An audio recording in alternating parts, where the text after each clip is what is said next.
Okay, so there you go. So good day, everyone. I hope it's still daytime for most of you. It's night for where I am. I'm in Malaysia at the moment, so it's 10:17 p.m. So my name is Daryl Weber. I represent myself or the company that I just created, which is DWA, but I've got many other roles, and I'll explain a little bit later. So the topic of my presentation will revolve around this quote by attributed to Isaac Newton. He said, "What we know is a drop, what we don't know is an ocean." Or in other words, we don't know what we don't know. I don't think anyone would argue against this. I think intuitively we know this, but in reality, um, everywhere I go, in fact, just today I had a very tough discussion with one of my clients. Um, People find it hard to believe that they don't know what they don't know, especially when they receive information that they don't know from people they don't like. So I think one of the big things I've learned over time in the years that I've been in this discussion is sustainability begins by understanding that you don't know what you don't know. So that's number one. And I'll talk a little bit more about this through examples. So I've been very fortunate to have worked in many sectors in the past. I'm a civil engineer by training. So when I graduated, as per expectations, I worked in the construction sector. Then I worked in the oil and gas sector. But then I moved on. I moved on to the logging sector. I moved on to the fast consumer goods sector, retail sector, plantation, oil palm plantation sector, and also then I worked with the WWF International, where I met Adam. And most recently, I mean, for the longest stint, I was a chief executive of the Roundtable on Sustainable Palm Oil, up to exactly 1 year ago. Actually, it was 1 year ago that I stepped down from my post as a chief executive of the RSPO after 9 years at the helm. So why do I mention this? I think given for me, the reason why I find myself very able to understand different perspectives is because of my very colorful career path, I think. I've been in so many sectors, in so many roles, and it has helped me tremendously because in each of those sectors, there are huge blind spots, which most of the time you will not realize until you've left the organization or a disaster happens usually. And then you realize, oh, oops, that was a blind spot. So in my original presentation that you'll see online, I'll give a few examples, but here I'll just pick out one, which is, when I was in the logging sector. So when I was in the logging sector, timber sector, we were cutting down trees in the tropical forests of Borneo, where I live today. And I heard of these, the tree huggers, the NGOs at the time. And and most of them came from the north, Western countries, developed countries, attacking the sector, and they were saying that the logging destroys forests, and I thought that was completely nonsense, because I saw with my own eyes that when you cut down trees, the forest quickly recovers, really, with secondary forests, right? So I assumed, I mean, because of what I saw, I didn't see the point perspective of the NGOs at the time. I couldn't understand what they were saying. And I also saw with my own eyes in Borneo that once once the logging is done and then agriculture takes over the forests, I also saw benefits to the local communities, because infrastructure came along with agriculture, and livelihoods became more stable. More predictable livelihoods came to the people. That was when I was in a logging sector. However, when I moved on to the conservation NGO sector, to WWF, where I had an interesting project creating corridors for elephants along a very biodiverse landscape, I realized that forests, once taken away, is almost impossible to recreate. The odds are against you. I have learned the hard way. We planted hundreds and thousands, probably a million trees. Yeah, but the mortality rate is extremely high. I mean, you got floods, you got uh, wildlife trampling over it, and so on and so forth. So it was extremely difficult, and it came to realize that, you know, I think that logging and forest conversions is almost you cannot revert back to its original state. It's so hard. So logging is so easy, conversion is so easy, but repairing all of that mess, it's so difficult. That's my understanding after I left the logging sector. So that's the big blind spot I gave as my example. I gave many more examples for example, when I was working in the oil and gas sector, how there was a huge blind spot there as well, but you'll have to watch my presentation. So this is just one of the blind spots um, I can give an example to.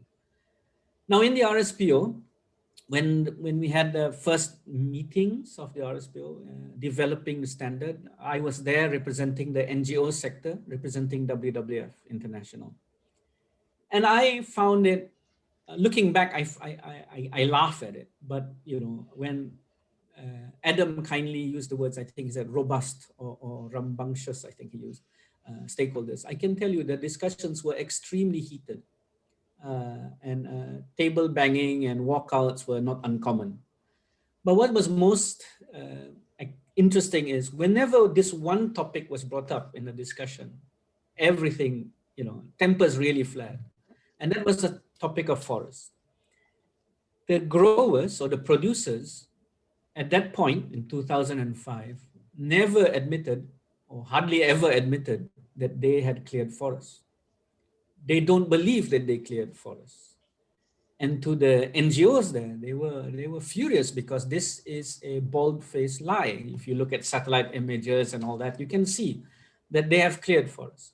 But to the growers, they say they did not clear forest. They've never cleared forests. And I, being from industry, I realized I understood what they were talking about, because when I moved from industry to WWF, I too didn't know where the forests were. In my mind, at least for people in my part of the world, forests are usually in forest reserves, national parks, or commercial forest areas that are deemed for commercial logging. Those are the only three areas you could see forests in. Outside of that, if there were trees, we would consider it wasteland or land waiting for development. And therefore we don't consider it forest. That's the layperson thinking from my part of the world. And that's how the growers were thinking. They didn't see it as forest. They saw it as a wasteland or land waiting to be developed. And that was their thinking at the time. It was a huge blind spot for them. However, with a lot of discussions and a lot of talk and trust building, over time, they realized that that was indeed a blind spot. And over time, they've realized that, you know, once they understood that this was a blind spot, consensus came easier on what to do with forest and palm oil and what to do in that discussion. So I think for the RSPO, you know, a lot of people say the standards were great. For me, what made RSPO great was not the standards. What made RSPO great was that it was a platform that brought together all sorts of voices, and it helped, and because of this, it helped uncover blind spots in a more systematic way. And that to me was the really great thing about the RSPO and initiatives like the RSPO, I think. Now, with the RSPO, of course, you know, we focus in the early days, we focused on people, planet, and profit. And when it came to people, we focused on free, prior, and informed consent. We focused on local community and land grabbing, those issues, and on planet. We focus really on forest and forest conversion and burnings, forest fires. And on these items, we covered very well in the early iteration of the standards. However, looking back, I would say that it's quite ridiculous that we missed some we had huge blind spots. And looking back, I sometimes wonder how we could call it a sustainability standard, because we missed huge things like climate change. We missed huge things like planting on peat swamps. We didn't talk so much about workers' rights. We didn't talk anything about gender issues. We forgot Africa, and so on and so forth. So, looking back, indeed, the first iteration of the standard had huge gaps, and and of course we got hit for it in the early days. We got hit a lot, and a lot of people are questioning why, how dare we call ourselves a sustainability standard, when in fact there were these huge holes. So luckily, in the following reviews, we brought in the right people. In fact, at the last review in 2018, I realized that the previous reviews did not have any representative from the growers, from the producing countries in Africa. So I made a concerted effort to ensure that there were voices from Africa in the last review, and that changed the tone when it came to the discussions during the review period of our last standard review. So I guess what I'm trying to say in all of this and all my previous, well,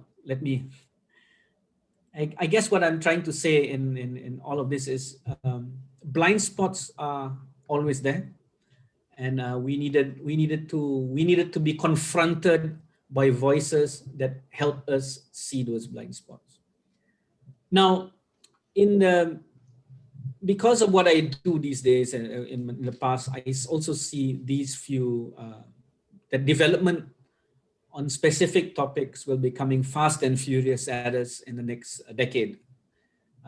Things like decent living wage or universal basic income, climate change, human workers and children rights, gender equality, and our individual contributions to sustainable development goals. I predict that these topics will be coming at us very quick. The development will be coming in very fast.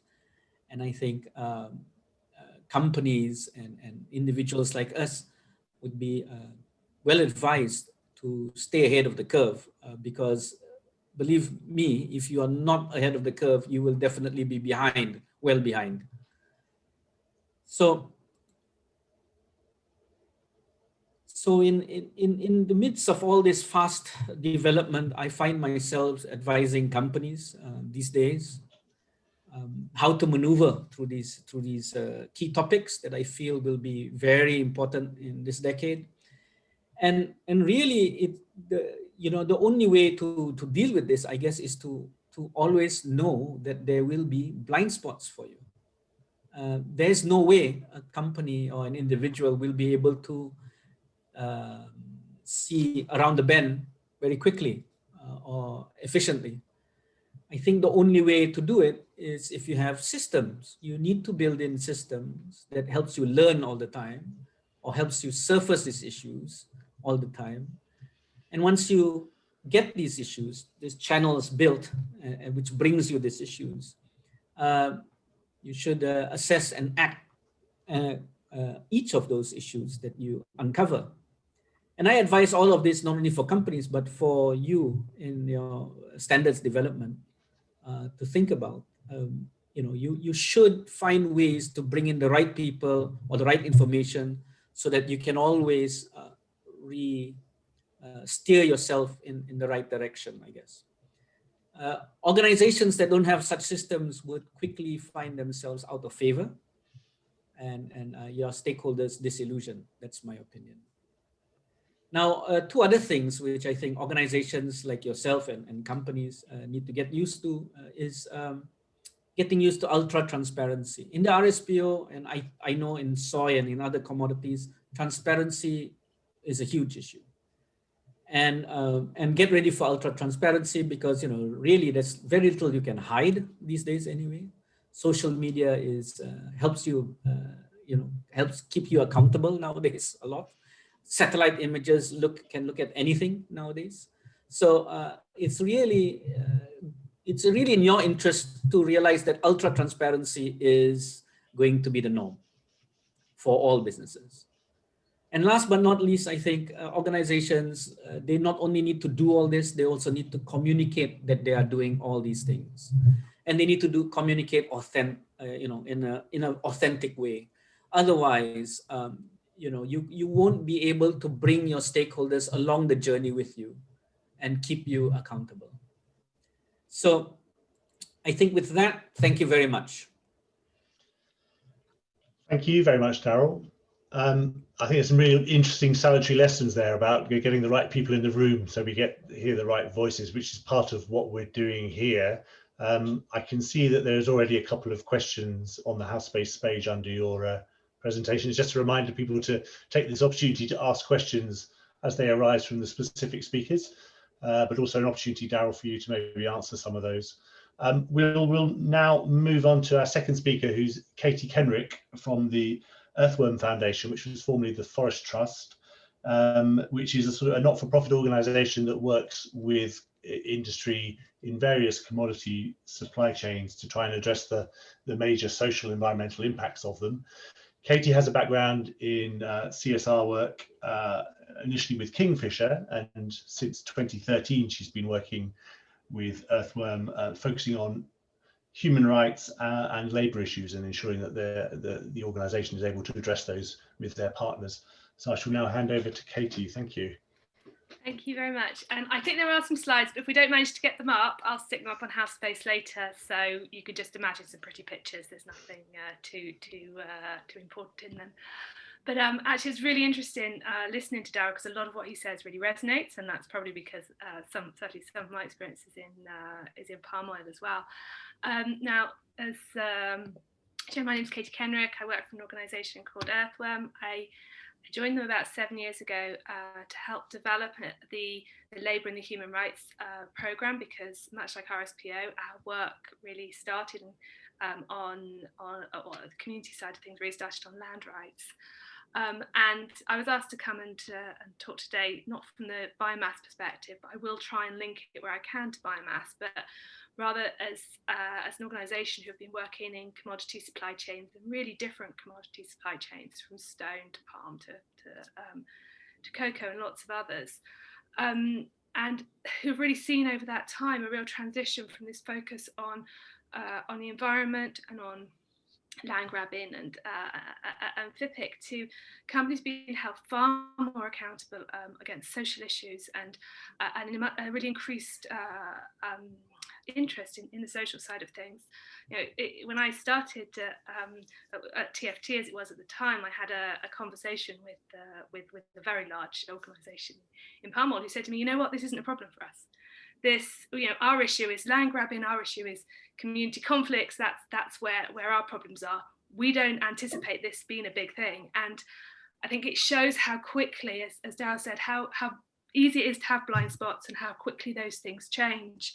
So I know I've only got 8 minutes today, so I'm going to be quite brief, but I thought it would be useful to talk through the model we use when we're talking about change and going beyond compliance, and some of the core principles that I think are relevant regardless of the sectors and geographies you're talking about. And when we're talking about these issues, we start with values and the principles and standards, and these things really matter. And I think the palm oil is a good example of how the NDPE commitments, how you can really get movement in an industry based on commitments and standards and principles, that they're important, what's written in them. And I think Daryl alluded to this. Some of what was written maybe didn't go far enough. Lots of those standards talk about no child labour, but there was very little at the time about children's rights. There was very little about women, and those, and I think that's coming back now to really and causing more problems. Maybe Dec, it might be quicker if I just sort of just talk through them and we pop them up later, but otherwise I'm on slide 3. It's up to you. And you know, and the issues of women, which were you know, there was a sort of something general about equality and gender, but really not enough of it. So what goes into standards matters and it evolves. In the slides, you can see what we have, what we use is what we call them our respect principles. And they're very similar to lots and lots of other frameworks. You know, there is no need to go out and reinvent the wheel. Lots of work. 20 years ago when I started, we spent huge amounts of time talking about what should and shouldn't go in a codes of conduct. There's a lot of consensus now about what's in there, and what I wanted to do is draw attention really to our our respect principle 10, which is the health, safety, and well-being of communities are respected. And as I said, the community work or the land rights work actually predates our labour work because we were coming across considerable conflicts. And so it really sort of evolved from that. But we've had a much greater acceptance now that actually it needs to go beyond that, that the well-being of communities and the impact that companies are having for them is important. Now, outside of tropical forest regions, we're doing that through the Healthy Forest Landscapes Programme, which has metrics on community well-being. And I think that's been piloted in Biomass, I believe, in the southeast of the US. I think we're starting to look at other regions as well. And this really is about engaging with the companies, with the companies engaging with communities around them and discussing and understanding what the impacts, both the positive and the negative impacts are. It's respecting the customary rights of communities, even when governments don't respect them. So that sometimes means going beyond the law in some of these things, whether that's on children's rights or women's rights or community rights. It's about meeting with stakeholders and talking, and it's about having good grievance mechanisms. But once you've got those standards, you also sort of, if you like, our next step in our process in our change process is around transparency. And whenever people have traditionally thought about this and they've gone, yeah, I know what my supply chain looks like, I'm fine on the transparency. But actually, it's about a lot more than where your supply chain is. It's about the transparency of the issues, it's understanding those issues, how they manifest themselves and what the interconnections of those are. And that means mapping, stakeholder mapping. It means talking to people, ensuring those dialogues are inclusive of women and marginalised groups who are still not, even in sectors where this is really quite advanced and developed, are still not included enough in the discussions. And on the piece on transparency, the other point I wanted to make, or the other topic I wanted to address was people quite often say, which bit of the supply chain should be covered? And the answer is all of it. But you also need to know where the biggest issues are, where you're having the greatest impact, and also where you have leverage to make a difference. And in the slides, you'll see there's a risk map. I thought it was really interesting, the points that have been made about risk earlier, because I'm not a big fan of risk maps, because I think they hide too much. You say I'm old enough to remember when anything that came from the UK was considered low risk, and we know now that there are big issues in the UK. We know that there's that it's not as simple as dividing the world up into chunks. It's just that, and I think that particularly actually in sectors that started their standards around environmental issues, there's this shift between the environmental risk and the social risk. And a lot of the work is still, even for us, a lot of our landscapes are based on environmental risk, and the metrics and the tools to gauge social risk and to begin to include them in decision-making processes are only really just emerging, and they're not necessarily strong enough when it comes to prioritizing landscapes. And the other thing, I guess, is to say that those issues manifest themselves in different ways. Poverty looks different in America to how it might do in Côte d'Ivoire or in Malaysia, but that's where engaging and understanding about the communities that are impacted by your operations is really important, because you start to see how it's what those impacts are and how they can be addressed. I am very conscious of time, so I'm gonna go relatively quickly through the final two parts of our change model. The third part is around transformation and change, and really just to say about this that implementing these things, it's one thing to have the policy. Implementing normally means some form of change, some form of practical change somewhere. And how often that's really practical steps, and then you can build on those steps. So when we started looking at children in plantations or child labour actually in Malaysian palm oil supply chains, nobody wanted to talk about it. Everyone said it's not a problem. And so we got this group together to talk about the fact that children lived in plantations. So we said, okay, we're not here to talk about child labour, we're just going to talk about the impact on children of these environments. And very, very quickly, the conversation turned to child labour. And very quickly, what transpired was there was this real lack of information. And so one of the sort of really first practical pieces of work that we did out of that was creating this directory of services for vulnerable children in Sabah, which gave people information of where to go to. And from that, the next step has been a risk assessment framework. And I guess the point on transformation is it needs to be practical. It will be a step-by-step, and it's not about doing it all at once, but it's about taking steps that will make a difference to people involved. And the final part, and I think this is where there's a real opportunity for sectors that are a little bit perhaps that are not quite so far along the journey, and that's around the verification and monitoring of how all these things happen. Sometimes I get the impression in palm and in cocoa and in some other sectors, monitoring is an afterthought, and it's kind of been added on, but there's a real opportunity to really build solid participatory monitoring frameworks around your programs so that you have got really good data coming into it. So just to very quickly conclude, I recognise that some of the stuff I'm talking about might look different. The realities in this sector might be less dramatic, but the principles are the same. Good biomass is like every other good product, that you need to consider the impacts on people and communities, and that includes things like living wages and gender equality, as Daryl said earlier. And there will be social issues in your current geographies, but I think, as Adam said, as you start to move to different regions, some other issues will start to also impact you. So I apologise, I'm slightly over, but thank you. Thanks so much, Katie. And sorry for the slides only coming up later on. But they're on the house base, and so everybody please ask your questions and comments for Katie there directly. After all the other speakers, there will be a short chance for all of them to quickly answer some. Thank you very much, Katie. And Dirk, yeah, I was particularly struck by the comment about looking for the points of leverage, and I think it's definitely rings with debates we've been having within on this revision, trying to understand exactly where that is.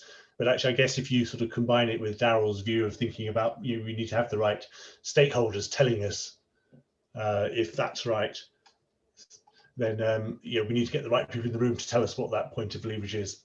Thank you. Okay, we're going to hear now from a couple of speakers from the industry side. The first of which is Gordon Murray, who's the Executive Director of the Wood Pellets Association of Canada. Gordon has 35 years experience of working in the forestry sector in Canada, with his boots on in the forest and in sawmills, but also, I guess, hopefully with his boots off when he's also been an accountant in the forest service sector. And he's going to talk to us about the approach of the association to health and safety and collaborating across the industry. Thanks, Gordon.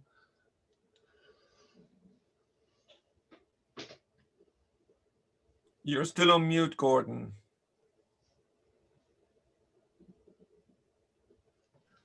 How's that? Much better now.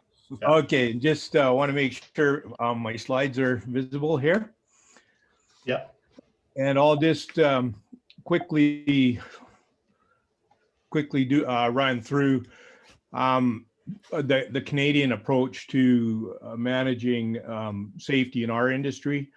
And so Canada is a very large country, and but with very strict health and safety regulations, and health and safety is regulated at the subnational or provincial level. So each province has got regulators, typically called workers' compensation or WorkSafe, that supervises industry. However, we do try to go beyond that. Here's some obvious reasons why we care about safety. The workers are obviously number one. but we do want to protect our plant and equipment, make sure our operations are continuous. So safety actually does make good business sense. Make sure we've got access to insurance, and make sure that we maintain a good reputation with our customers, the public, and the regulators that we work with. We do have a safety committee that's comprised of members from all 50 or so pellet plants all across Canada. Canada is a very large country. It's 6,200 kilometers from the Pacific to the Atlantic Ocean, and it's roughly equal in size to all of Europe. So it's a big area we're covering. However, our industry does work collaboratively, and in a nutshell, our approach is every year we make an annual safety plan of our key focus areas. We meet monthly to review the plan, monitor progress, and to make sure we divvy out the work amongst everybody. And then we do hold an annual safety conference, and then a number of times through the year we'll hold subject-specific workshops on various safety topics. And we may and even though there's regulators in every province, the majority of our production, or 60 or 70% of our production, is located in our westernmost province, British Columbia. So most of our regulatory communication is with WorkSafe BC, and we make it a point to meet with them twice a year to go through issues and make sure that they're satisfied with our industry's performance. So this is something that we do voluntarily, and it's over and above their normal regulatory focus. So I talked about the annual work plans, and every year we've got about 8 or 10 focus areas. Some of them are big focus areas that carry over from year to year. Others are solved within a few months, and they drop off, and new focuses are added. So just as an example, I want to talk to you about the kind of things we're focusing on as an industry in the current year. So presently, we're working on an initiative to make sure that we have safe operations in all our control rooms. So HMI is human machine interface, making sure that our plant operators all have full competency in all areas of their operations, and they understand the use of alarms. We're a multi-year initiative is we're working on centralizing nitrogen deployment in the event of silo fires. So making sure that everybody's cooperating. We find that it's unaffordable for us to have nitrogen at every single site. So we want to make sure that in the event of a fire, that we can rapidly deploy nitrogen from a central location, and that all the plants are plumbed, and we've got quick access.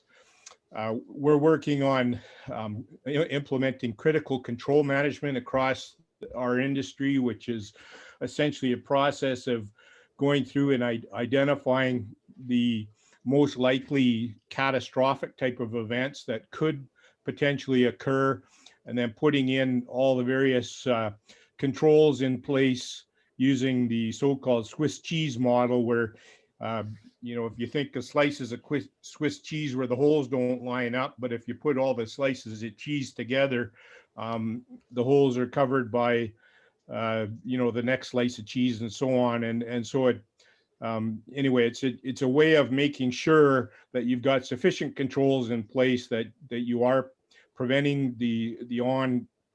any types of major incidents, and then ensuring that those controls are monitored and that people are accountable for them, and that you've got a reporting system.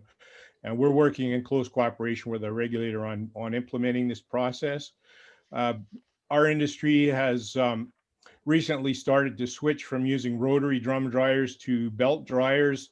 And we've had 3 or 4 incidents over the last 5 years as we've made that evolution. And so we've got a committee struck to examine belt dryers and look at specifically what we can do to make them safer.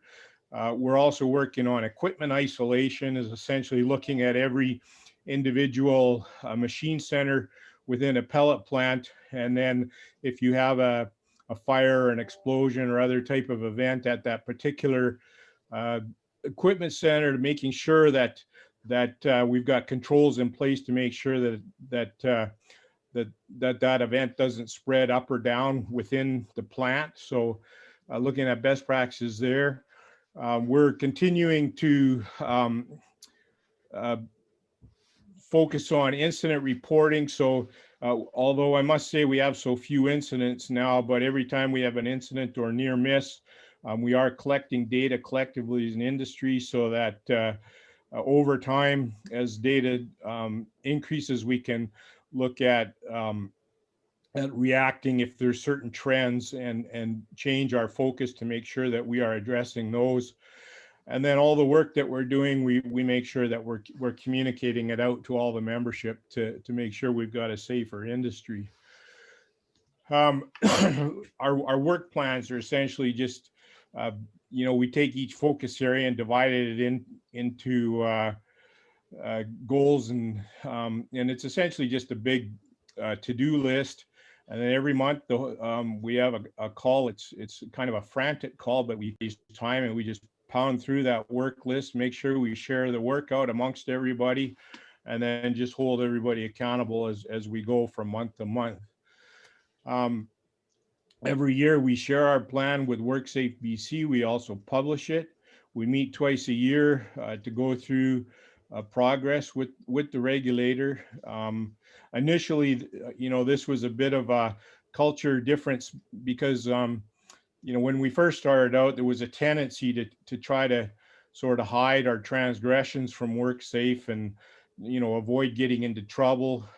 We've turned 180 degrees on that, and we pretty much the expression open the kimono. We just show them everything, and anytime we have any kind of an issue, we're open with them, and that's built trust with them, and so they don't jump on us if from time to time we do have issues that they look at us just trying to get better, and so they're much more patient with us.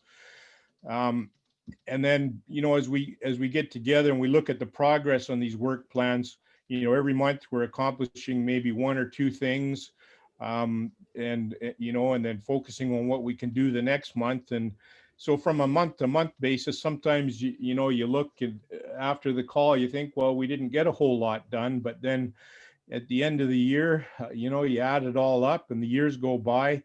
We're just getting safer and safer and accomplishing a lot as an industry.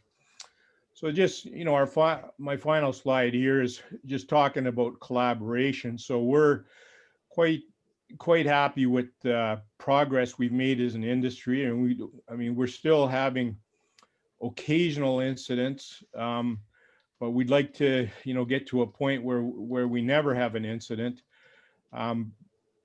We believe that our industry does need to have a worldwide reputation of being safe and sustainable.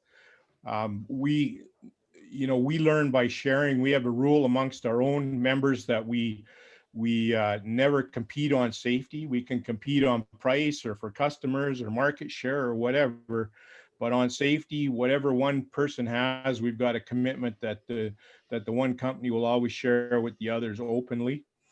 And we think that if we could extend that collaboration with other international pellet associations and our utility customers, we could do a lot better collectively.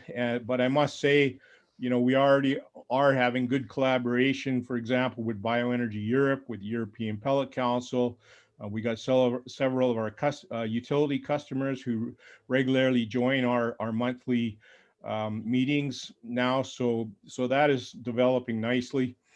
And finally, we are taking a leading role in the ISO committee 238 with working group 7. So that's the collaboration amongst countries that is presently working on the international wood pellet safety standards, and we've been the lead author of quite a number of those standards so far. So really that's our approach, and welcome any questions. Thanks very much, Gordon. I think that's a really interesting example of what Katie was talking about, that idea of the values and how they need to change and alter as well. And the idea of moving from a sort of competition to collaboration to address some of these sort of shared issues is a really interesting value change. Yeah, there's the opportunity, as we've said, to ask questions in the house space, and there's a section after this, all the speakers have spoken, for sort of Q&A clarification questions. So I think we'll now, thanks Gordon, we'll move on to Dana Duran, who's the Executive Director of the Professional Logging Contractors of Maine, which is a professional representative body for them. Dana has 20 years of experience in the industry. He owns 2 woodlots himself, or has owned 2 woodlots himself that have been through certification. And having seen his presentation, he's got some really interesting things to say about the role of loggers in the industry and how certification maybe hasn't delivered everything they wanted out of it. So Dana, thanks very much. Great, thank you, Adam. Everybody see my slides, I assume. I've got them up now. So let me just go back. There. Slides, maybe you need to go see to presentation mode. Yeah, it's in presentation mode now. I'm not sure what's going on. Let's try one more thing. Is that working now? No, it still shows just a quarter of your page. Perhaps if you just click unshare and share again, it looks like it's got stuck there. Let me try this one more time.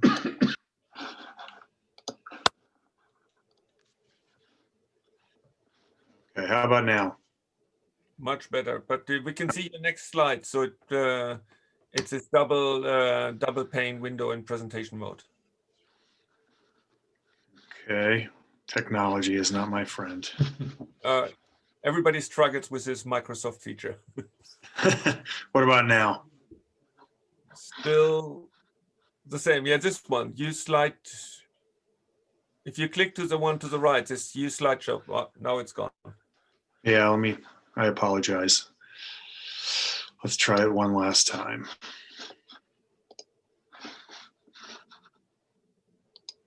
Okay. How about now? Yeah, perfect. Perfect. Technology. Well, greetings, everybody. Thanks very much for having me. I apologize. Must be a United States issue on January 20th. So strike it up for that. Big day today over here. So pleased to have so many folks on today and appreciate the invitation to speak before you today. So obviously my presentation is on house space, and it's about 20 minutes, so I'm not going to take 20 minutes now.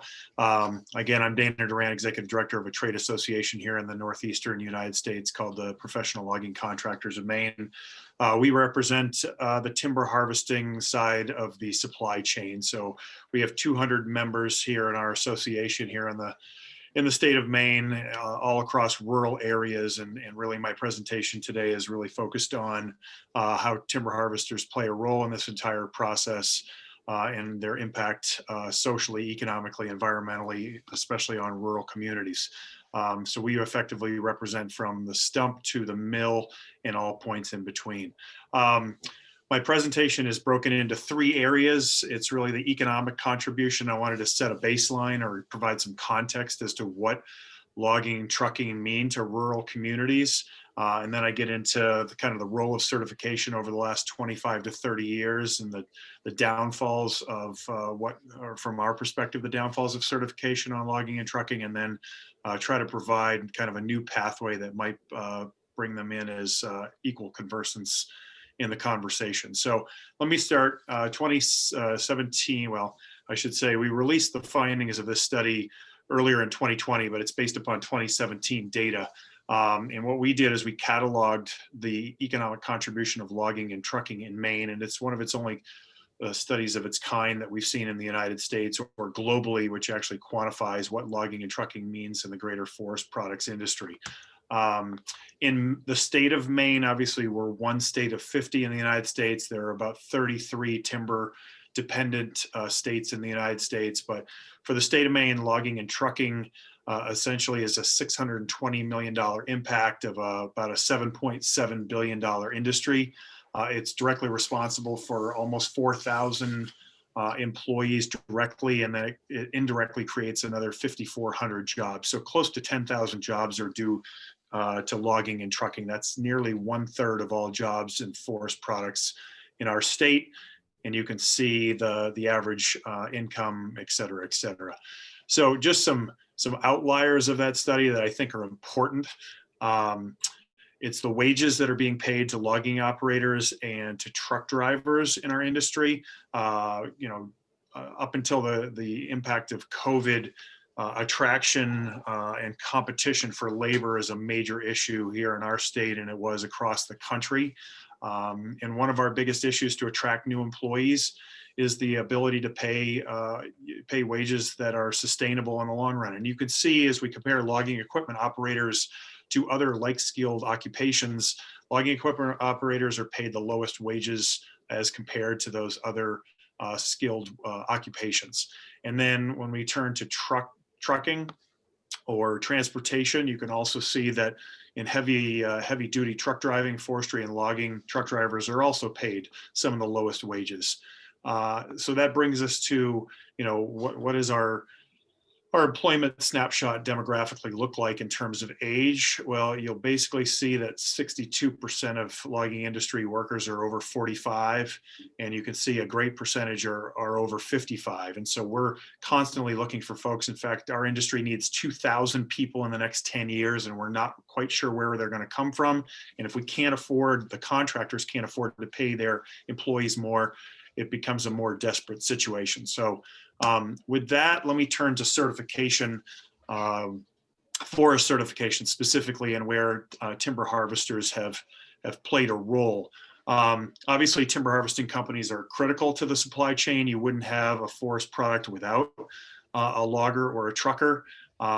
Forest certification has been in existence for close to 30 years, but really timber harvesting companies have never been formally recognized as part of certification. They've been left out of the conversation. The United Nations basically said that forest certification is voluntary, and it should be used to promote the sustainable use and management of forests to identify sustainably produced products for the consumer. And that's all well and good. We've got FSC, we have SFI in North America, and we have the American Tree Farm System. But where do loggers and truckers play a role in all of that? Further, the UN said that forest managers can choose it voluntarily to increase their image, to increase access to markets, et cetera, et cetera. But as we all know, public image doesn't necessarily correspond to upward social mobility. Perception doesn't really meet reality. For those purchasing certified products, forest management does not recognize all participants in the chain, and therefore timber harvesting companies really need to be recognized in some formal way. Just trying to move to my next slide. So what are, from our perspective, the shortcomings of certification for timber harvesting companies? Some certification systems have used worker training as a benchmark for qualification for compliance, but also as a requirement to sell forest products. This has had some degree of success in getting people into classrooms for training, but really there's been no verified improvements in field performance. And from our point of view, this system has really disempowered the owners of harvesting companies and promoted cost cutting and unsafe working conditions in the long run. From our perspective, it hasn't had a positive impact upon changing behavior. And we really believe that to improve the forest from a holistic perspective, social, economic, and environmental, timber harvesting companies have to be recognized as equal partners. And to do this, just as there's a forest management chain of custody, third-party certification, there also needs to be recognition of performance in the field for timber harvesting contractors. And that's the only way that we're going to essentially meet that rising tide lifts all boats, so to speak. the focus has to be on performance, not on process. And really the last 30 years have been focus on process rather than performance. So what is performance-based logger certification? So 21 years ago, our organization actually spearheaded the creation of a third-party audited certification program for logging companies called the Master Logger Program. It started here in the state of Maine. It's now in 19 other states in the United States. It was used in the maritime provinces of Canada. It's now in Colombia, South America, Estonia, and the Japanese have also adopted it. I know there's a PEFC logger company certification in Sweden that we feel kind of came about as a result of this. You can see the purpose. It's to recognize high achieving companies, raise the bar in timber harvesting, and provide benefits for all those who achieve the status. To become third-party certified, you have to essentially meet a standard. It's not based upon going to a training and then calling yourself certified. It's not about a credential. It's really truly about your performance in the field, and then essentially being third-party certified and audited to that standard. What are the benefits in the long run? It empowers the largest, most critical, and often overlooked segment of the forest products chain. It creates market incentives for loggers. And I've got the other benefits in the long run. Lastly, so we all know that attention globally on forest products is on legality, social values, economic livelihoods, living wages, et cetera, et cetera. Timber harvesting professionals, as we know, can have both negative and positive impacts upon all the issues. We feel certification should incentivize good behavior, not just facilitate further control and process. Efficiency and cost cutting has really become valued more than performance in the field, which effectively undermines the credibility of timber harvesting and does no good for anyone in the long run. And at the end of the day, this has to change so that the focus is not just on cost, but the benefits of the value proposition to everyone. So again, that's our point of view from the timber harvesting folks in the community. Appreciate the interest from our perspective and for having us today, and we'll be happy to answer any questions. Thank you very much, Dana. I mean, for me personally, this was really one of Darryl's blind spots. It was a real sort of eye-opener to hear that perspective, and I think it's a sort of artifact, as you say, of not necessarily having had the right people being asked the right questions in the right place. But yeah, it's really interesting thinking about it in relation to the SBP process that's underway at the moment. Okay, thank you. Our next speaker is Jesus Espasa from Solidaridad. He is a corporate engagement manager there with this particular focus on the circular economy, which I think is going to be really interesting to hear.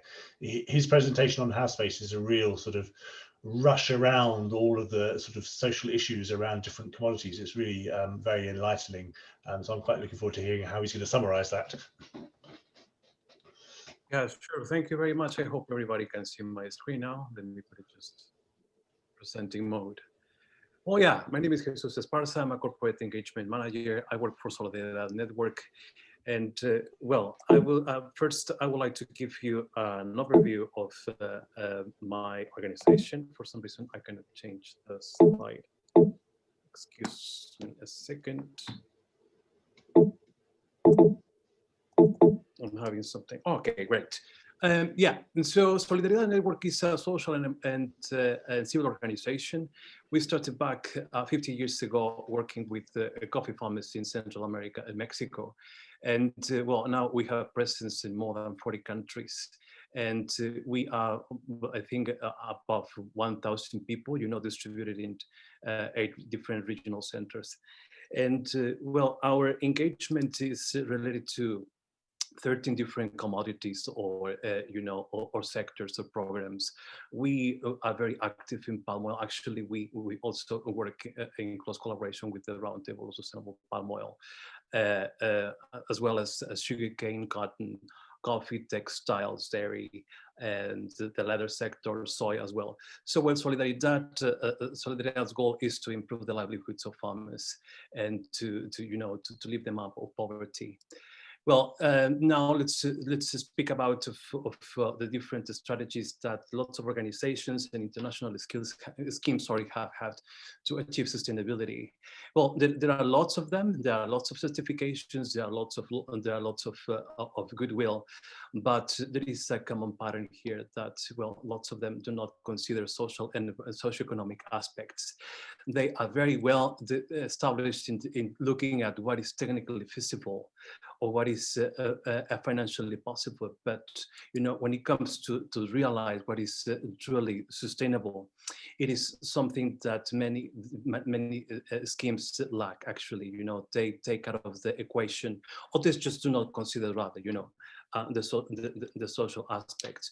But when it comes to social aspects in supply chains, it is good to mention a few just to give you a clear overview. What I have seen from the previous speakers is that they have some knowledge about that. Lots of corporates indeed they focus on the well-being of the farmers, but sorry, of the workers. But there is a little bit beyond that. The walls of what happens, for instance, in a factory or in a sugarcane mill or a sawmill. There is, we have to consider that there is land use change, there is the rights of indigenous people. We have to not speak, sorry, about food security and health risks. The benefit of extracting something from the ground, whether it is agriculture or it is forestry land, has to help people to move away from poverty. And with this, we also speak of a different kind of poverty, that it is energy poverty and the sense of fairness and justice. Well, I will touch a little bit brief on one of the well, when it comes to food security, let's put it like this: every single thing that has roots on the ground has some certain competition. Some people call it like, well, it is food versus fuel, because what it is not harvested for food, it is harvested for materials or other goods. So in this competition, these two sources, or well, streams, sorry, wrestle for land and also other kind of resources like water, nutrients, and so on. I'm going to give you an example of land use change. Well, land use change, yes, it can be affected by prices in the market, but land use change is actually amplified by another problem that we are witnessing nowadays, that is climate change. So the example that I would present to you is coffee. So coffee farmers are seeing the production being reduced worldwide, and turns out that they have started moving from lower lines to higher lines. Why? Because well, climate is not suitable for coffee plantations as it used to be.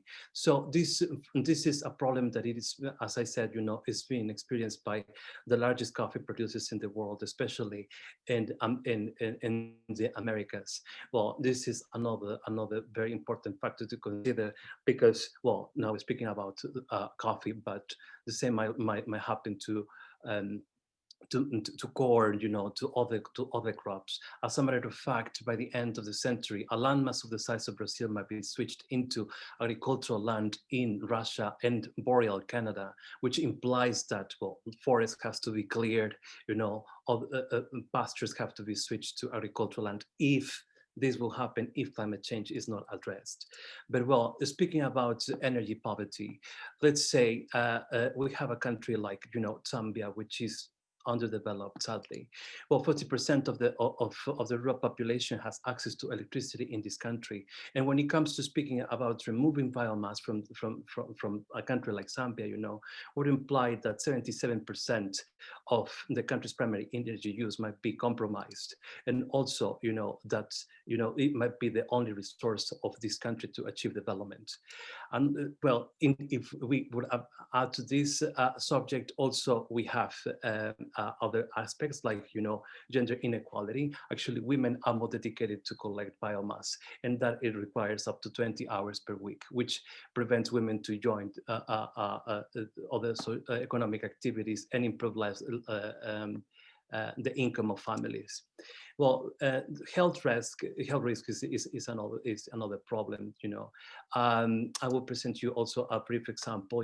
Palm oil industry is a very efficient industry, but some effluents that come out of palm oil mills actually contaminate and pollute the air around it. It is up to 28 cubic meters of organic gas, and with high content of methane, which is released onto the atmosphere. And these are, let's say, parameters that were not considered in the beginning when these large ponds were designed.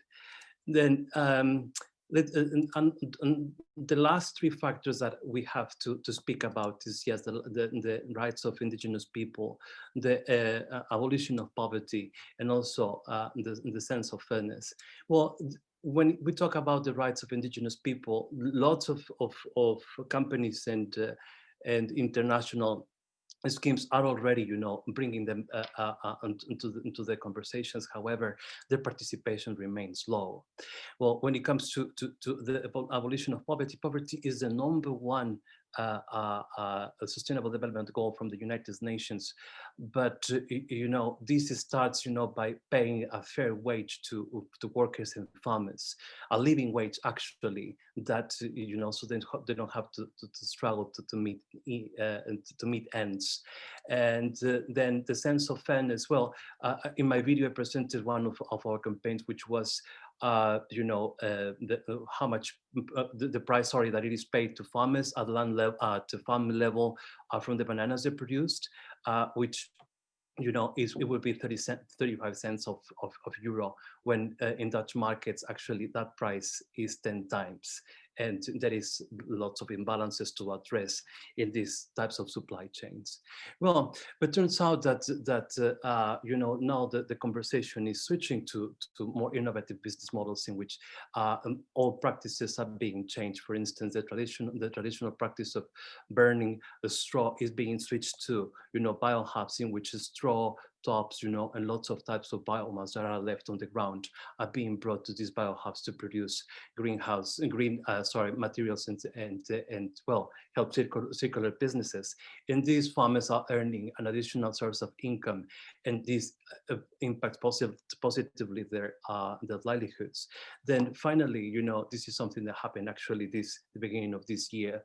There is we hit a record price for carbon in the European market, carbon market, of 35 euro per ton. So, which means that payments for environmental services to farmers, which means that they do good practices and they move away from pollutant or not so environmental friendly practices. This can impact positively the communities and the livelihoods, and at the same time avoid emissions and, well, create a different type of business models.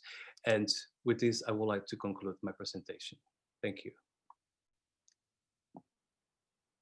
Sorry, thanks very much, Jesus. That was very interesting. Oh, sorry, this is my phone ringing. I shall ignore that. Okay, we are rapidly running out of time. I will very quickly rush through my presentation, and the full one is available on the HouseSpace site. So I apologise for any. There we go, rushing through it. So I'm going to be talking a little bit about the SBP Sustainable Biomass Programme's certification approach to social issues, and in particular focusing on the revision process and some of the conclusions and implications of that. I've shown you these figures earlier. The Sustainable Biomass Programme currently has around 300 certificate holders, as I said earlier, producing about 12 million tonnes of pellets, about 60% of EU demand. The little diagram with map in the corner you've seen before, but I think it's a key one, and it certainly chimes with what other people are saying. Traditionally that production has happened in Europe and North America. Increasingly it's happening in the rest of the world, and what that means in terms of having a standard which is prepared for the next 5 years rather than the last 5 years, I think is an important consideration in the work we've been doing. I am independently chairing one of 3 working groups that SBP have set up to do the revision of its standard. Working Group A is looking at the first two standards. The standard 1 contains the description and the definition of what sustainably and legally produced biomass is. And then standard 2 is the framework by which the biomass producer can verify that the feedstock that they're sourcing is coming from sources which meet standard 1. And both of these are within the remit of this working group. There are, as I say, 2 other groups looking at other standards within the system. In terms of the sort of social elements of that standard, the standard 1 contains 2 principles: that the biomass that's being sourced should come from known and legal sources, and that and a second principle, that those sources should be sustainable. And there's a number of criteria that fit in under both of these principles, several of which are specifically aimed at addressing some of these social impacts we've heard about, and I'll talk about these in a bit more detail in a minute. But of course, there are other standards here highlighted in yellow, which have sort of ancillary or supporting impacts, social impacts. And actually, one of the things which really chimed from Darrell's presentation was the fact that actually environmental issues are in fact also social issues. So things like pollution and land use change have social implications, and so a standard or an industry which deals with them appropriately results in social benefits as well. So the first set of issues, ways in which the standard deals with social issues, are around the sort of rights of traditional forest users in particular. Most of the criteria and indicators are structured, as we can see in the red text here, by requiring the biomass producer, the certificate holder, to have appropriate systems and procedures in place to ensure that a particular outcome is delivered. And I think this chimes with the point made earlier that, you know, so much of the standard to date has been around a process, and I think one of the challenges for SPP is thinking about how we move that to an outcome and understanding, particularly in the social areas, you know, how do we measure those outcomes? What are the right ones, and which ones are under the control of particular operators? So in terms of these rights-based issues, the first one talks about making sure that there isn't any violation of traditional or civil rights. That's sort of expanded on later by thinking about legal, customary and traditional tenure and use rights, particularly of Indigenous people of local communities. And under criteria 2.6, it also encapsulates issues of thinking about having procedures in place to resolve grievances and disputes. Now, most of these, the way this has been approached in the past, has been thinking about these rights within the context of the forest.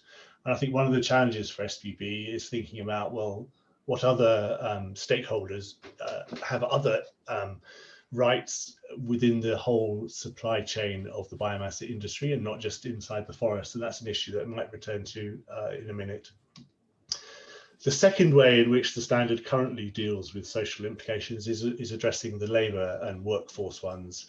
And there, the structure of it has been loosely based on ILO requirements around things like freedom of association, forced labour, child labour, not allowing discrimination, and ensuring that pay and employment conditions are fair and at least meet, if not exceed, minimum requirements. And then, as we saw from Gordon, the health and safety of the forest workers is also an issue currently covered by the standards. Some of these sort of more tangential standards deal with issues such as the need to identify and address the threats to high conservation values. Now, high conservation value is currently written in at a guidance level. If the high conservation value approach, as endorsed by the network, was used, it would ensure that it covered certain social, cultural, and at least subsistence social values as well, which would be included in that. But I guess that's the currently way it's structured means that that's not yet consistently dealt with. And there are other criteria, for instance, talking about the need for adequate training of the workforce. And it was quite interesting to hear Dana's comments on whether that was actually a positive or a negative impact on the sustainability of the sector. And then a final indicator, which is ensuring that the feedstock used for biomass production positively contributes to local economies, including by providing employment. And I think there's a hook there for some of those wider social implications or impacts and benefits being delivered by a sustainable industry that we've heard about from a number of the other speakers. So I'd like to end up by thinking about what's the sort of debates we've been having in this working group and the subgroups dealing with some of these social issues during the revision process.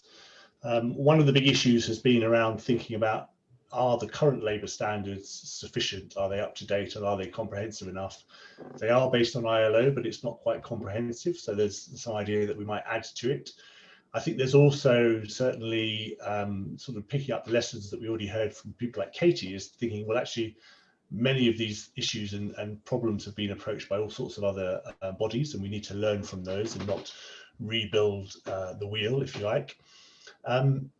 As we've heard from some of the speakers, I think some of the particular issues which we may need to think about whether they're adequately dealt with in the current standard are around the sort of in-work provision of welfare and healthcare to the workforce. This question of the decent living wage or the minimum wage, I think, is an important one. The provision of regular employment, there's a lot of, as we heard from Diana, a lot of the use of suppliers and subcontractors. We need to make sure that those aren't being used in a way that undermines the labour standards of the industry. And as we've heard, gender and equity and discrimination, I think, is an issue which maybe needs to be focused on. In terms of the sort of the rights-based issues, I think there's a whole series of ways in which we should think about whether the current use of free, prior and informed consent at a guidance level in the standard is really sufficient to answer those or to get the most out of that tool.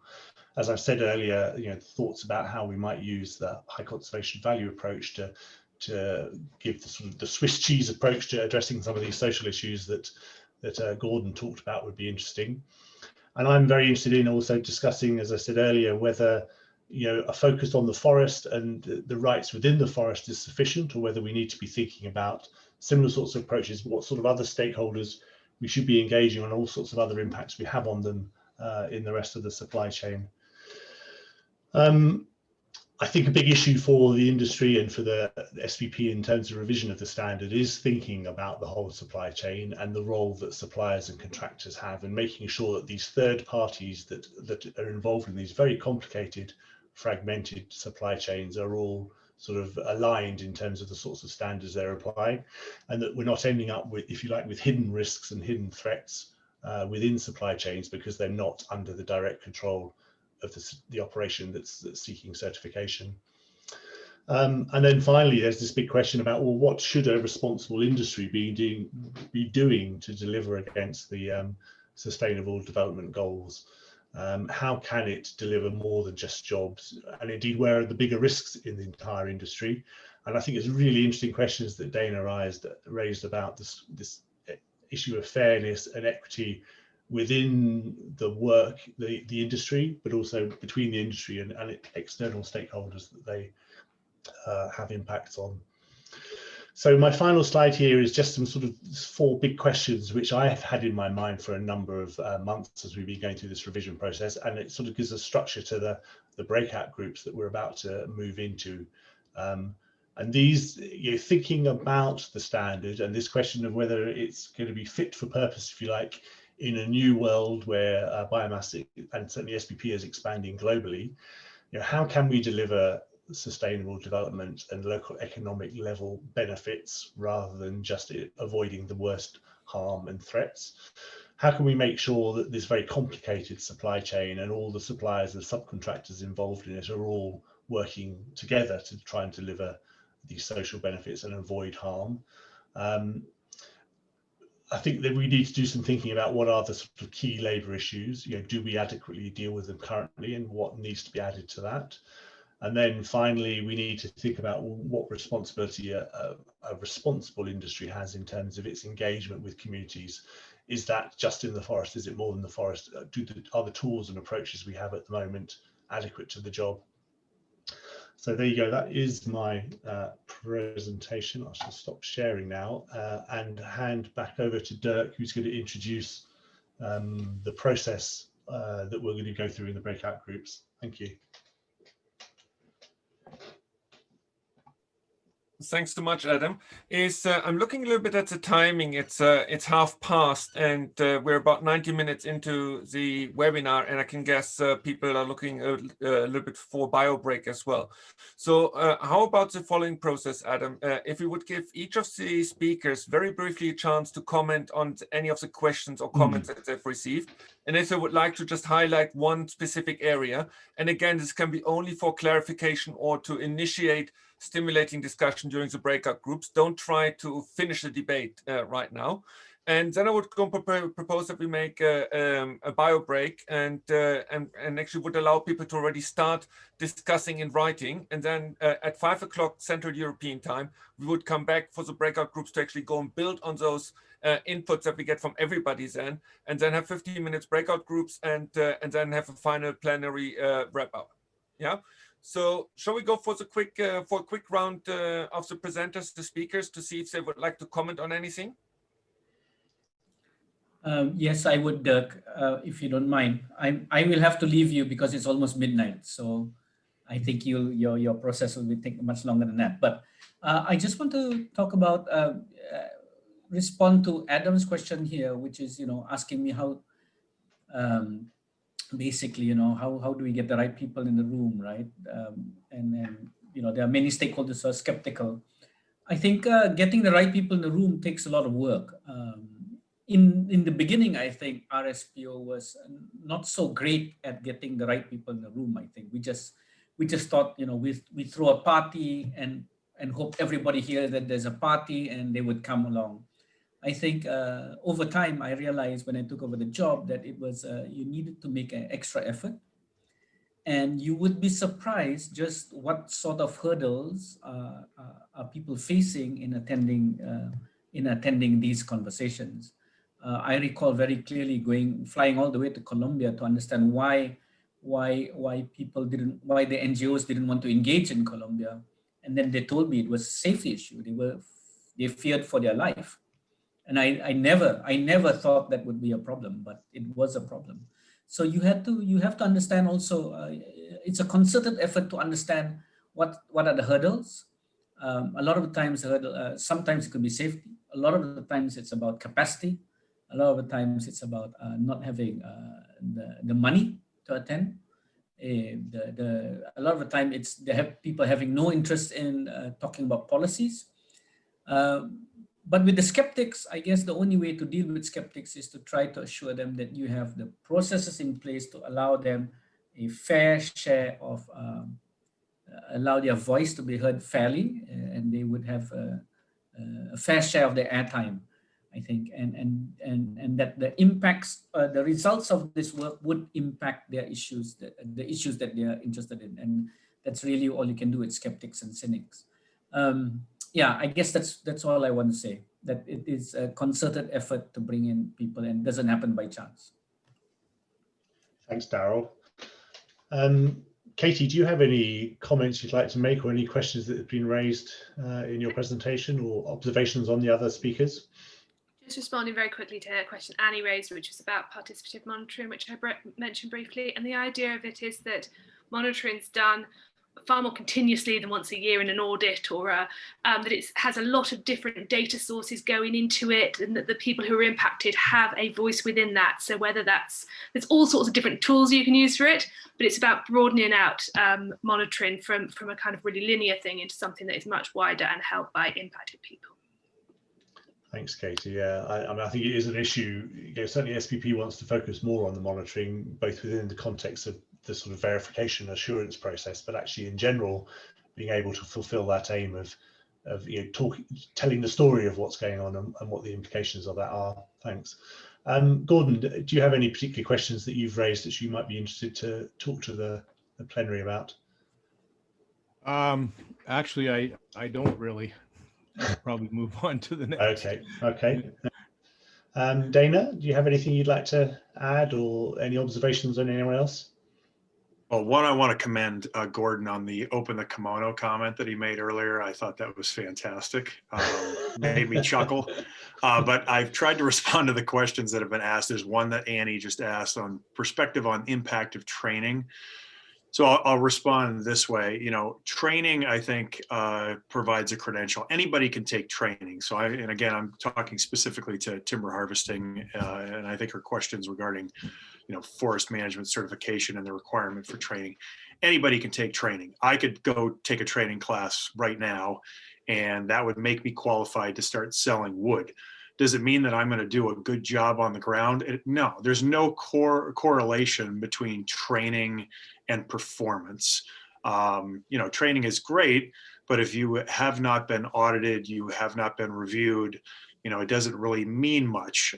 That's why I think from our perspective, you know, recognition of on the ground performance is actually what matters. And it's not just the process of whether you took a training class or not. And I always use this example or analogy. You know, if you're going to become a physician, you have to take a board certified examination in the United States to become a medical doctor.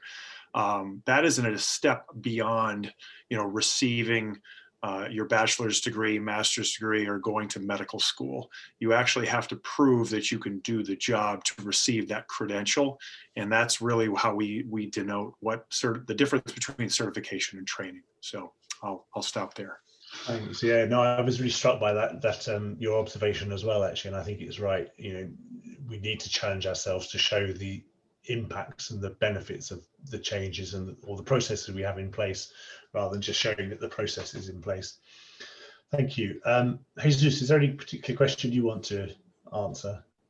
Well, no, just maybe just another comment, you know, that when it comes to sustainability and especially the social economic issues, every single thing has to be looked on a landscape level. So we should not expect that everything or one size fits all in a way. So I can already see, you know, lots of the speakers also, you know, sort of addressing this issue in one way or another.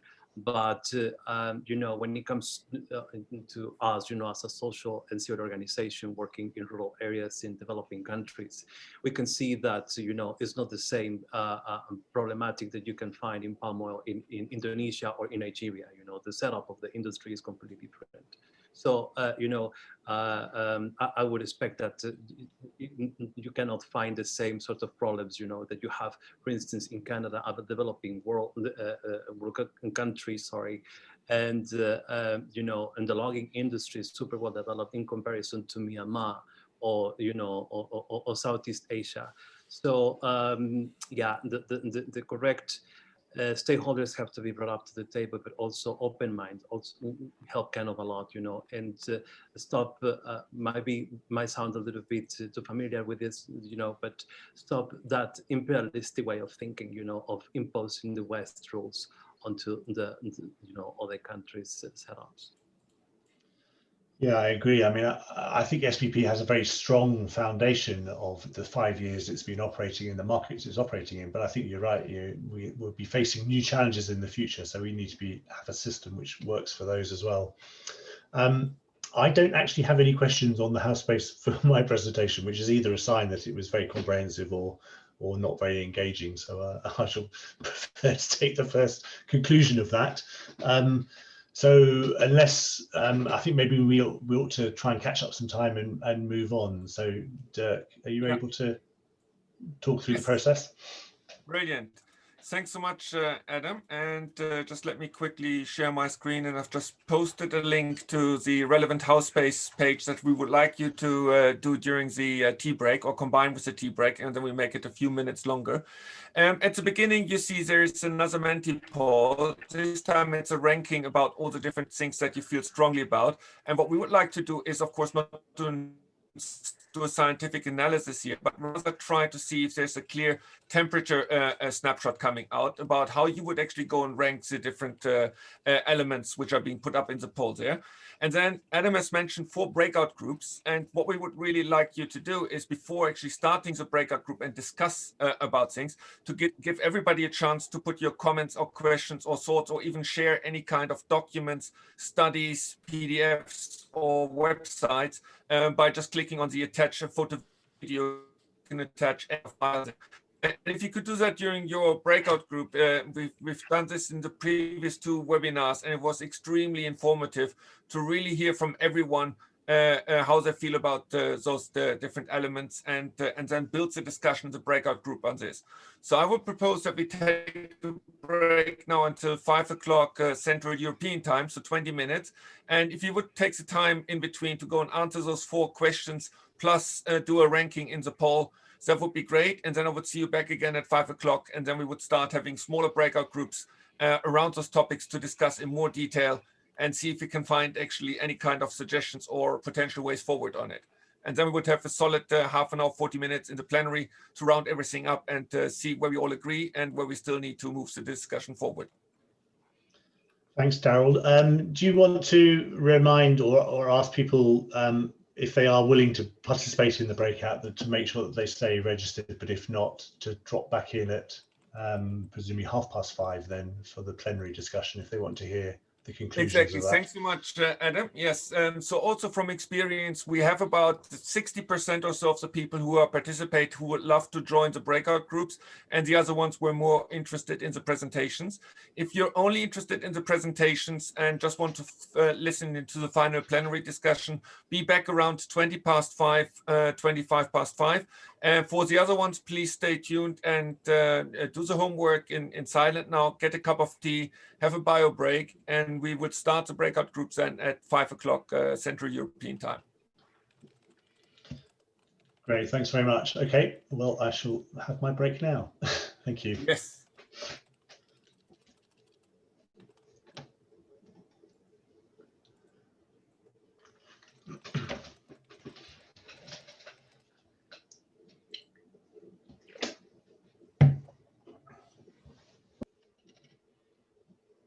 Let's get the camera on again.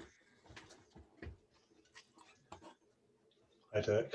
Hey, could we get everybody else to switch on your cameras again as we go away from presentation mode now more into discussion mode?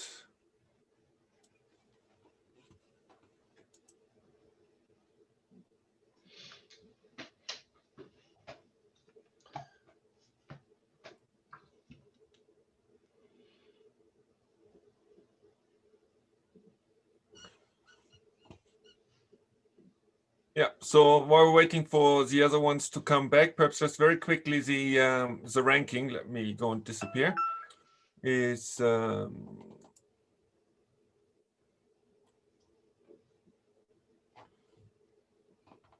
as you can see, it's a tight race, but child labor is seems to be most people's #1 priority. Then workers earning a decent living wage and employment is freely chosen. There is no forced labor used. And working conditions are safe, healthy, and hygienic are the top 4 ones. And the number 5 one is no discrimination is practiced in respect of employment. And again, this is just a small snapshot. It's based on 15 answers. Right. Adam, can you just briefly, quickly say the 4 topics for the breakout groups? And then I would actually like to use Zoom's new functionality of letting people use their own breakout groups. So I would open 4 separate breakouts, and then you can choose which one you go for. Just make sure there is not more than 12, 14 people in a group. Okay, thanks, Dirk. Yeah, so there are 4 groups. The first group is looking at what are the key social issues in the supply chain, really, but also thinking about what are the amongst the contractors and the suppliers, really. So it's outside of the forest, and how do we make sure that contractors and suppliers are meeting those standards as well. The second group is about the core elements of the good labour standards, and there I guess it'd be really interesting to talk specifically about decent living wage, as it's come up as quite an issue for a number of people. The third group is how should the biomass industry contribute to sort of local community development rather than just avoiding social risks. And then the fourth group is about what should a responsible industry do in terms of consultation and engaging stakeholders. Again, thinking about it, I guess, more out of the forest than in the forest, which is already part of the process. Great. And so just to give you a feeling for where you can input your thoughts or in your discussions is on the house base, you will find there is a new additional tab on the top. And when you go and click on this one there, there's this little triangle there. You should go and find the social issues, the contractor discussion, the labor standards, community development, and consultation of communities. Use this to document your thoughts, but otherwise the most important one is that you actually go and discuss about the things. And of course, you can build on all the good input that we collected during the tea break. Go and have fun in your groups, and we're going to reconvene at 5:20 for plenary discussion.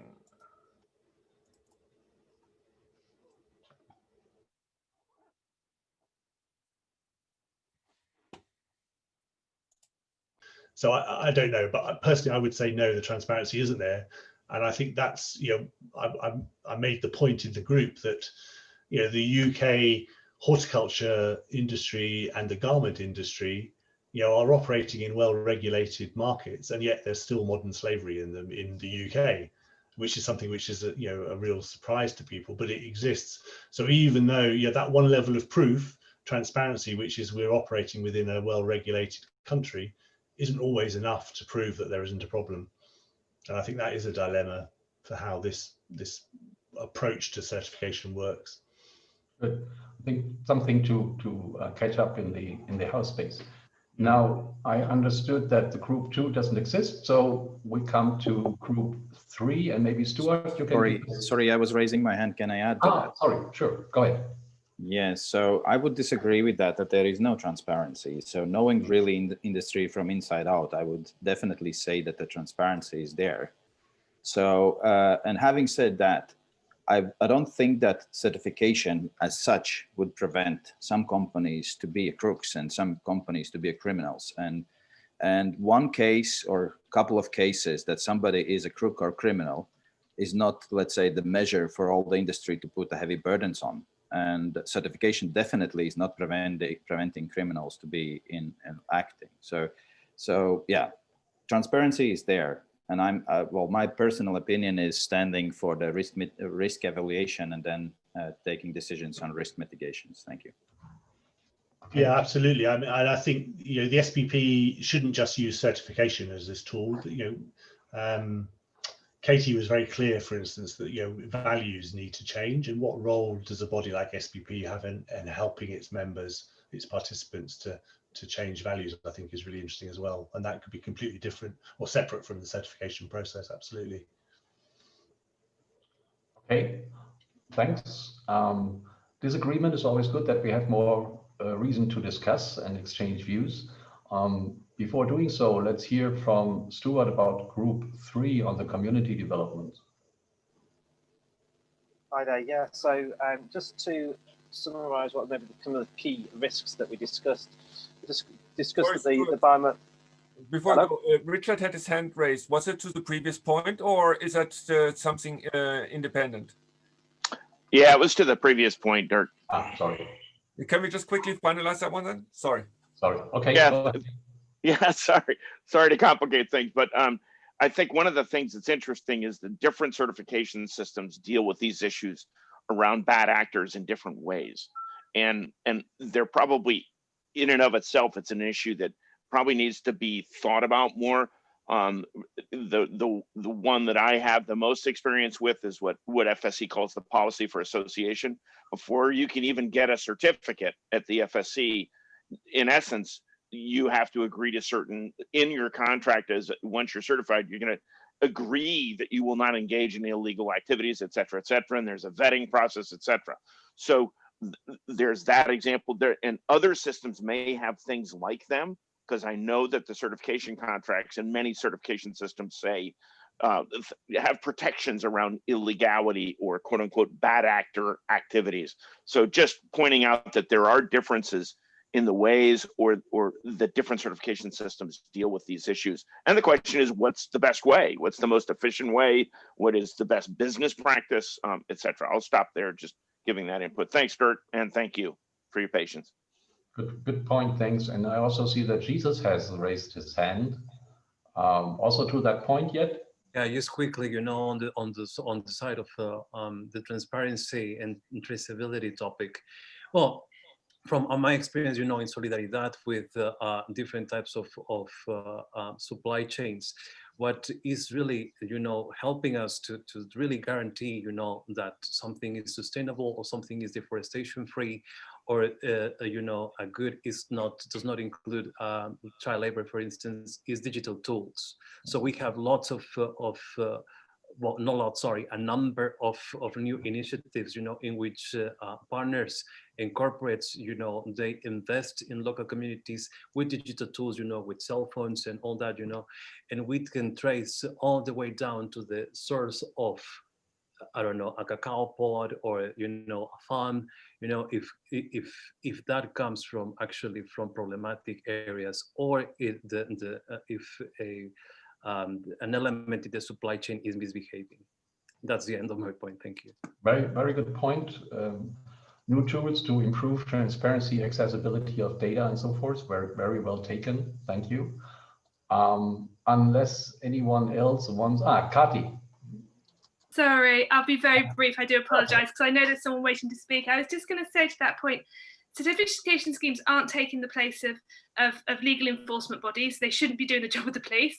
And the other thing I'd say is that transparency is exactly that. It's about getting a better picture. It is not about proving something. And I don't think there's any system that can say there's no child labour at a particular cocoa farm or in a particular palm oil plantation, because we know, or children working, because we know that happens. But it's about increasing the information, and it's also about the communications that go down, so that you're not hiding those issues. Farmers don't feel a sense of fear, and they're not looking to hide something, and instead they're engaging in changing the process. Sorry. Very good. Especially the point on the legality issue and who is responsible. Thanks for that. Now, Stuart, ready for group 3? Hi there. Yeah, so group 3, I think we had like maybe 5 or 6 of us in the group. So we didn't have enough time. So Uwe, I don't know if you want to sort of fill any gaps that I miss. But thinking about some of the key risks that we had, one of the points was that the biomass industry is very present. It's a very obvious industry. It's not tucked away in a corner behind some glass or in a warehouse. So it's very obvious within the community. And whether it's forestry operations, the trucking, the plant itself, so it's not hidden away. However, some of the operations, or the comments were that some of the operations are in rural communities, and some of these rural communities feel that the operations and the industry itself is driven by larger organisations, so they're not part of the community. So that sort of local access to the industry was highlighted. So think about some of the solutions, or some of the ideas sort of moving forward. Some of the suggestions. One was that local engagement should be taken as a framework for any business in a community. So it shouldn't be, it shouldn't be sort of an add-on. It should just be sort of part and parcel of the business. As a sort of an anecdote, it was the potential for opportunities for local communities to use the byproducts of the industry. So to give access to things like some of the products for district heating in local communities. And the last point that we didn't really get a chance to talk about was cooperative structures and using the palm oil industry as a reference point. As I say, I think we could have probably done with another 10 minutes or so. Uwe, I don't know if you want to sort of continue where you left off before we were cut off, but or anybody else in the group would like to add anything. Thanks, Stuart, and sorry to hear that Betsy has problems with the bandwidth. So I hope that can be resolved. As I've been participating in the group, I won't try to sum up any more, just adding that one thing is that an investment in a rural or remote community may already have benefits. On the other hand, it may also have risks. And here the transparency and the monitoring, following up on what's happening in the region clearly is an issue to be considered. And we heard there are tools for doing so, and inclusiveness and so forth clearly is there. We didn't have much time to discuss more, so I think there were just a few bullets to be considered further. And Unless someone from the group wants to add something, then raise your hands and I can see that you want to. Adam is raising it, yeah. Yes, sorry, I can't find the button. Is there a button to raise hands in Zoom? But anyway, Yeah. I was interested in that comment you made at the end, Stuart, about a shared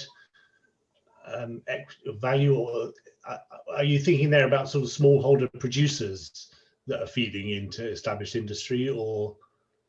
Yeah, the idea was to say go beyond the either or, that you have a large industrial suppliers on the one side and the local producers on the other, that you can do hybridization, bring them together in a more cooperative work. And we have seen that in the palm oil industry with the outgrower schemes. That may be a way forward to consider. And that was very briefly discussed in the case of Canada. All right, that good? Then I guess we can hear from the last remaining group. Someone ready to report on group 4, which was more on the consultation side. I understood it. I think that Jesus, that was your group. That's correct. Sorry, I was mute. Well, we spoke of let's say the need to consult communities, and engage communities around, any development that can happen in the supply chain. So we got very interesting, excuse me, inputs of, well, new models to enhance participation, and especially Elizabeth shared this incredible example of a development in Ireland, in which community actually got to voice their needs and the worries, and it had actually a good turnout. Perhaps Elizabeth, you can complement that later, but yeah, it is more about of to what degree these communities have voice or have a say, and also the industry, the willingness to hear this. These either complaints or worries, and how they can interact with the community, and how they can, also adopt these kind of inputs and make, more peaceful environment over there. And pretty much, that's in a nutshell what we have discussed. Okay, Elizabeth, you want to add something to the Irish example we heard about? Okay, the model was developed by a local authority here in Ireland, and it was developed with them through a gentleman in Northern Ireland when they were working on the peace process in Northern Ireland. And so that particular model was taken and it was developed for local consultation for projects, be they energy projects or whatever. The particular model was then used by a wave energy development on the west coast of Ireland, and it was later cited by the International Energy Agency as best practice in public and community consultation. And basically, what happened was they had a permanent presence in the community, and all the information was available on an ongoing basis, as opposed to simply a public consultation at the stage of planning permission being sought. And they also used very public areas such as local libraries and the entrance to cinemas and theatres, where a lot of people in the local communities would be regularly going. And it was there for the whole time. It was there for the duration. Now, this particular project is still ongoing, and to the best of my knowledge, there have never been any problems with it. Having said that, it is a wave energy project, and typically speaking, something like that would not have very much, I guess, protests or anti-wave energy projects. It would, so it was an easy project to use it on. However, it did work, and so it's something that could be developed and used on a broad range by certification organizations. So that's it, really. Thanks. So yeah, that's very important. Well, one example, could be, for instance, the 5G towers. In which people out of the blue in communities got lots of bad comments around that. They set on fire some of them here in the Netherlands, I think, like everywhere else. But to a certain degree, there is also some lack of understanding on the community's worries. Let's say, to wear the shoes of the communities and see how this kind of projects, can lead to better outcomes. And I'm happy to also to hear other examples that people might have on these kind of engagements. All right. So we have now heard from all three breakout groups the very, very quick stock take of views and opinions. And clearly we have a nice tool to continue after today. In the last something like 7-8 minutes, I would open up the floor to your views and comments which you would like to share with us. And as I said, afterwards, you still can continue in the house space, and we will follow up on that from the organizer side of but maybe there's a need to share some sort of experience or raise a question right now in the plenary. Before I would ask some of the presenters a question, I will give the floor to anyone who wants to contribute right now. Just raise. Oh, go ahead, please. Carl-Georg. I would just like to add one comment to the Irish question there.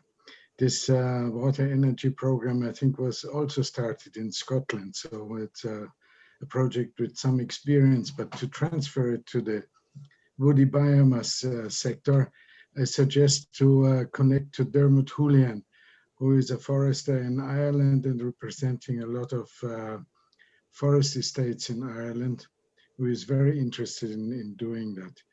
If you allow, then I will also contact him and pass this address on to him and encourage him to make contact with you, because he knows a lot about it. Yeah. That'd be great. Yeah. Good. He's in Galway. He's in Galway. Good people Okay. come from there. Good to do some networking. Let me say that from my experience, having traveled quite a bit on the biomass ticket in the last 20 years, the one thing is to say, in terms of community development, inclusiveness regarding communities and so forth, is to say, is there a risk, which we heard earlier? Is there a problem, right? But in other ways, and that is, I think, undervalued and under-discussed, there's a lot of opportunity. And one of the things, I guess, in the general debate is also in terms of labor conditions and so forth. If you have the issue of the positive attitude, maybe we should think about that as well. So one thing is to contain the risk and manage the risk, but on the other side of the equation clearly is the opportunities. And I wonder if some of the remote areas of this planet, if there are really so many other alternatives to actually develop and to complain against development. So that's just a view from my side, and as a moderator, I will stop here. Encourage more views, please. Take the floor if you want to support or oppose views. Could I ask a question of anyone who can answer, really? One of the big problems that we have with biomass in Ireland is on importation and the distances travelled from the source of the biomass if it's not being produced here in Ireland. And in the Renewable Energy Directive, second iteration, there are distances, sustainable distances, up to 16,000 kilometres. So I'm just wondering if anybody has any experience of issues or concerns in their countries about these distances travelled by biomass. Martin, would you like to answer that? So let me clarify, are you concerned about greenhouse gas emissions or other, let's say, environmental impacts, or are you specifically in this frame concerned with regard to social impacts? Well, I suppose the situation is that there are a lot of concerns and a lot of anti-biomass issues because of the fact that the travel is impacting on carbon emissions. Mhm. However, we've done studies and looked at it, and we found that if you compare with, for example, coal or dependent on the moisture levels of wood, etc., that there really aren't as many issues. So I'm just wondering if this has been addressed in any other countries, and have they any solutions to those particular concerns of communities? So just to reply, I think with regard to greenhouse gas emissions, this is very much anchored within the RRD. So there's the minimum thresholds that have to be met in the supply chain. It's also part of SPP that all the supply chain actors have to report how much they emit in each part of the supply chain, and ultimately the distance as such is not so relevant. If it's a very big dry bulk carrier, the transport is many times more efficient than a truck. So if you transport something by truck 500 kilometers, it's far less beneficial for the climate than if you transport the same biomass 5,000 kilometers by Panamax carrier. So in that sense, it really depends on how efficient the supply chain is and how you minimize, basically, especially the local transport. With regard to social issues, I think that's what we discussed today. So I know that I've heard very crazy stories about truck transport from pellet mills in Mozambique to the port, with truck drivers leaving their lorry alone for other purposes and pellets being stolen, awful working conditions. That's a completely different kind of worms, which I think we discussed today, and which is far less or not at all addressed in the RRD or so. So I think if anything, then there's for sure also in developing countries with logistics, possibly many issues still to be addressed. Okay, thank you. I could say that there is a lot of debate at least in the countries I'm aware of, which is mostly Europe, regarding noise impacts and accidents.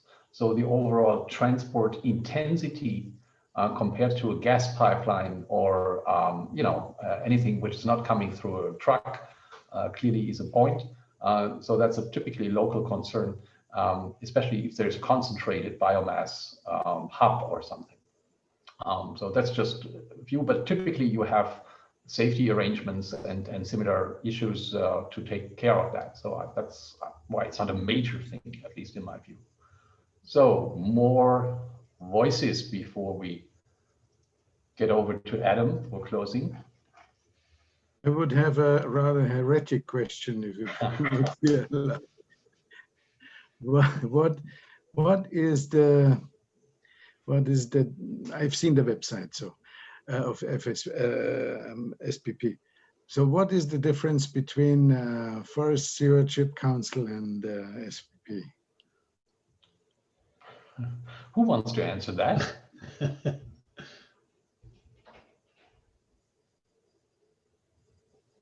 No volunteers? Adam, come on. Well, okay. I mean, I will wade in then to that, because it is a live discussion in the revision process. One of the proposals is that we move over in SPP to a benchmarking of the different standards, so that we don't accept, or we can't no longer accept fully any of them, on the as they stand. So, for instance, a really big live issue that the SPP is trying to deal with is exactly the impacts on forest carbon and greenhouse gases of biomass production for energy, which is something which none of the other standards are currently dealing with. So that's a sort of unique selling point of SPP, which makes us different. But having said that, FSC, PEFC currently and in the future will meet a lot of the requirements of SPP, but maybe not all of them. And I think that's why there's this idea that benchmarking may be the way to go. And where we can identify, if you have FSC certification, what else do you need to do to meet SPP and vice versa? So I don't think there's a single answer to that. Well, I don't want to make this a big issue, but in my understanding, the RSB is also considering the greenhouse gas issue, and the ISCC Plus does as well. So you guys are not alone, and I think that's a good point to say where do the different standard certification systems and so forth, where do they stand in their comparison? There's a lot of confusion out there. And I guess that's one of the issues to engage in the discussion about where can we collaborate and reduce the noise, if I may say so. Absolutely, yeah. And having the last 5 minutes starting, I would actually hand over to Adam and thank all the participants, especially for the breakout groups and the rapporteurs for those. And as I mentioned, we will continue the discussion on the virtual tools we have nowadays and increasing the transparency of who says what. With that, Adam.